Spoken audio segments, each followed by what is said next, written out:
का प्रधानमंत्री बनना जी, इस देश का प्रधानमंत्री बनना चाहिए, आप चाहते हो? मैं आपको 2 मिनट में बताऊंगा, केवल 2 मिनट में। जितने लोकसभा सांसद, ध्यान से सुनो भाइयों, कितना आसान है इस देश में प्रधानमंत्री बनाना, कितना आसान है।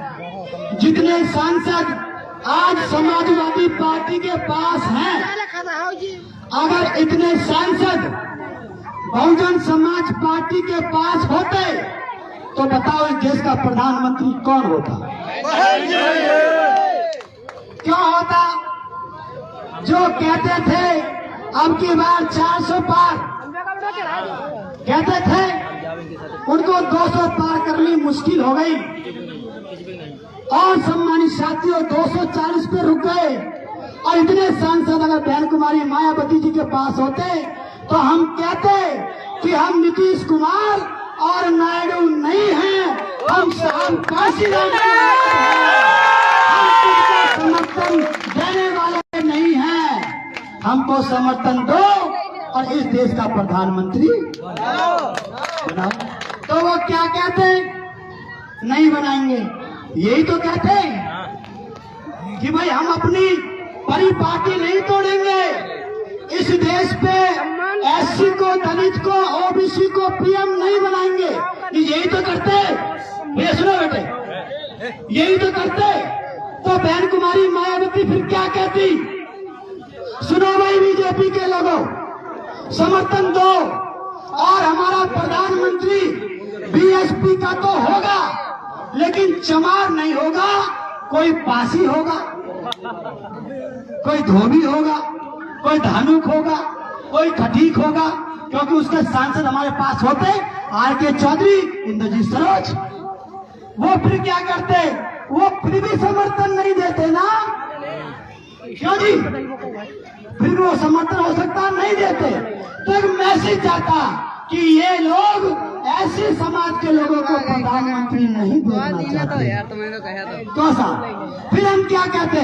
चलो कोई नहीं है, हम ओबीसी का प्रधानमंत्री बनाएंगे, अपना समर्थन दो और ओबीसी का, बीएसपी का प्रधानमंत्री।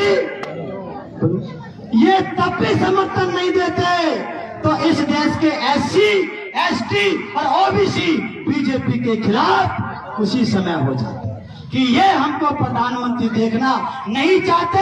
फिर क्या होता? हम 37 से बढ़कर कम से कम 150 सीट जीतते और हम कहते अब हम तुमको समर्थन लेन देन की बात नहीं कर रहे, अब तो हम थोड़ा थोड़ा जोड़ेंगे और अपना प्रधानमंत्री अपनी मर्जी से बनाएंगे। बहुत आसान है इस देश में प्रधानमंत्री बनना, लेकिन हमको प्रयासरत रहना पड़ेगा। हमें बुद्ध की बात को समझना पड़ेगा और कहना पड़ेगा। जो संविधान को बदलना चाहते हैं उनके लिए कहना चाहते हैं हम तख्त भी बदल देंगे और तुम्हारा ताज भी बदल देंगे।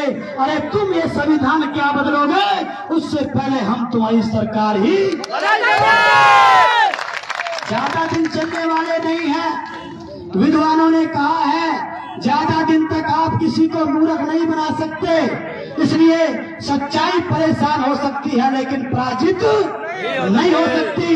हमारा रास्ता सच्चाई का है।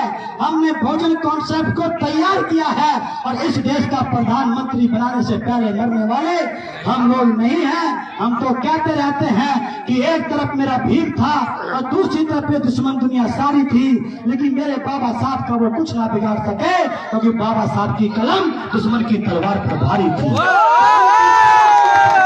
आप लोगों को मैं ये नहीं कहता कि तुम गाड़ियों पे कुछ और निकल कर मत चलो, चलो जो करना है, लेकिन कलम की ताकत को पहचानो। एक कलम की ताकत 1 लाख तलवारों से ज्यादा भारी होती है। सम्मानित पढ़ना है, लिखना है, मूवमेंट को समझना है। अगर मूवमेंट को समझ नहीं पाए तो लड़ाई लड़ नहीं पाओगे, विरोधी जीत जाएगा। इसलिए आप सभी साथी यहाँ पर पहुंचे, आप सभी का बहुत बहुत धन्यवाद।